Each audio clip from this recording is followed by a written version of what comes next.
In His Time, 하나님의 시간. 오늘 함께 여러분들과 말씀 나눌 본문을 봉독해 드리겠습니다. 창세기 1장 30절에서 31절까지의 말씀입니다. 또 땅의 모든 짐승과 하늘의 모든 새와 생명이 있어 땅에 기는 모든 것에게는 내가 모든 푸른 풀을 먹을 거리로 주노라 하시니 그대로 되니라. 하나님이 지으신 그 모든 것을 보시기에 심히 좋았더라. 저녁이 되고 아침이 되니 이는 여섯째 날이니라. 아멘. 하나님께서 천지를 창조하시고 심히 보시기에 좋았더라 하셨습니다. 그 전에는 하나님의 말씀대로 그대로 되었더라. 하나님의 말씀대로 그대로 되면 보시기에 좋은 그런 일들이 벌어지는 것이죠. 여러분, 그 보시기에 좋았더라라는 그 말이 히브리어로 토브라는 말입니다. 그런데 이 토브라는 말이 한국 성경으로 번역될 때 행복이라는 말로 번역되었습니다. 그래서 구약에는요, 개역 성경에 행복이라는 단어가 12번 나오는데 그 12번 중에 8번이 토브라는 말로 번역된 말입니다.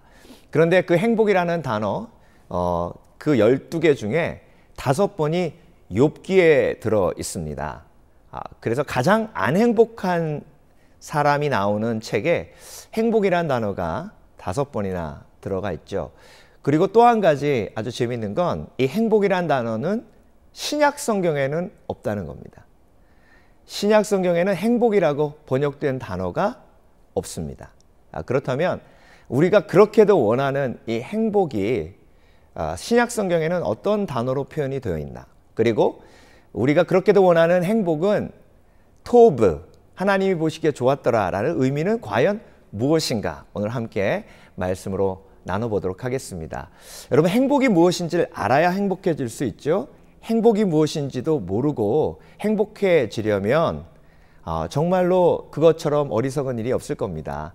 여러분, 그래서 행복이란 하나님이 보시기에 좋은 토브입니다.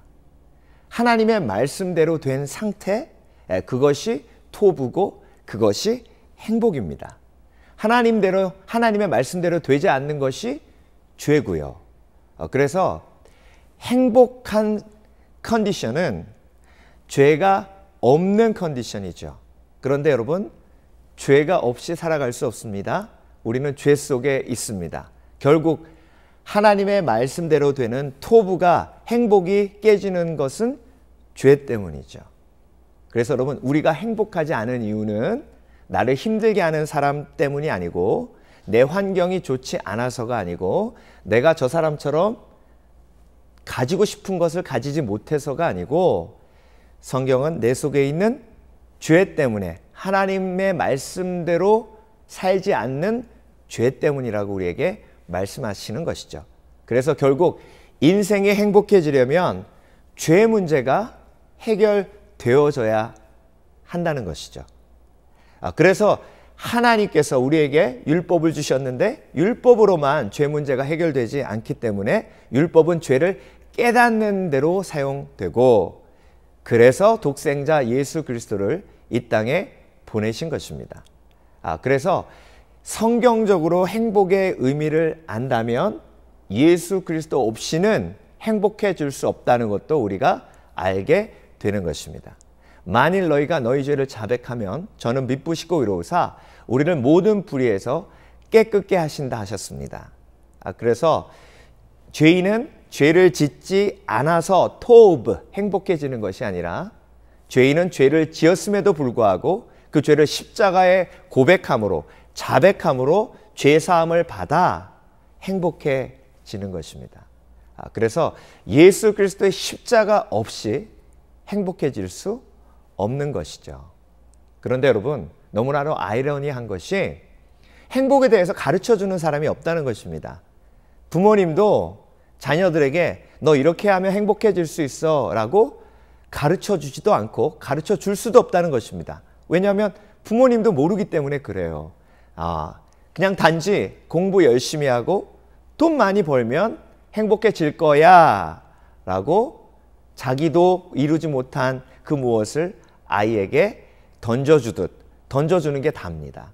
그래서 여러분, 성경을 통해서 우리가 행복의 개념을 다시 세우고 토브, 하나님의 말씀대로 이루어질 때 행복이 이루어진다는 것을 우리가 믿고 받아들여야겠습니다. 그리고 예수 그리스도의 십자가 앞에 내 행복을 깨는 죄를 고백하고 자백할 때 그때 토브, 보시기에 좋았더라 하시는 하나님의 그 행복이 우리 가운데 임하게 되는 것입니다. 앞부분에 이 행복이란 단어가 신약 성경에는 나와 있지 않다고 말씀을 드렸는데요. 그러면 구약 성경에 이 토브, 행복이라고 번역된 이 단어는 신약의 어떤 의미로 전달이 되고 있을까요? 그 단어가 바로 평안이라는 단어입니다. 평안. 평안을 너에게 끼치노니 평안을 너에게 주노라. 내가 주는 평안은 세상 것과 같지 아니하니 너희는 걱정하지도 말고 근심하지도 말라 하셨습니다. 요한복음 14장 27절 말씀인데요. 토브, 하나님의 은혜가 나에게 임해서 죄 사함을 받으면 그때 내 마음속에 평안이 있게 됩니다. 그래서 여러분, 평안과 거룩함은 항상 함께 갑니다. 죄인의 가장 어리석음 중에 하나가 뭐냐면 거룩하지 않으면서 평안하기 원한다는 겁니다. 거룩해야 평안할 수 있기에, 거룩으로 가는 길은 십자가에 내 죄를 자백하는 길이기에 십자가 없이는 행복해질 수 없고 십자가 없이는 평안해질 수 없는 것입니다. 그런데 여러분, 가룟 유다는요, 행복해지기 위해서 예수님을 팔았습니다.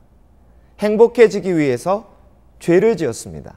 이것이 죄인된 인간의 가장 큰 어리석음입니다. 여러분, 거룩과 평안은, 행복은 함께 가기에 내가 거룩해야 할 이유는 하나님이 내가 행복하기를 원하시기 때문입니다. 그래서 항상 기뻐하라, 쉬지 말고 기도하라, 범사에 감사하라, 이는 너희를 향하신 하나님의 뜻이니라 하신 것은 하나님이 우리가 행복하기를 원하신다는 것입니다. 그래서 거룩하라고 하신 것이고, 그래서 예수 그리스도의 십자가를 우리에게 은혜로 주셨고, 그리고 그 십자가의 은혜로 오늘도 죄 사함을 받아 거룩을 유지하고 평안을 유지하고 행복을 유지하게 하신 것입니다. 아무쪼록 저와 여러분, 오늘도 거룩한 열정이 내 마음속에 있어 하나님이 원하시는 행복한 삶을 평안으로 이루시는 복을 누리시길 주의 이름으로 축원합니다. In His time, 하나님의 시간. 지금까지 스미밸리 한인교회를 담임하는 반채근 목사였습니다. 감사합니다.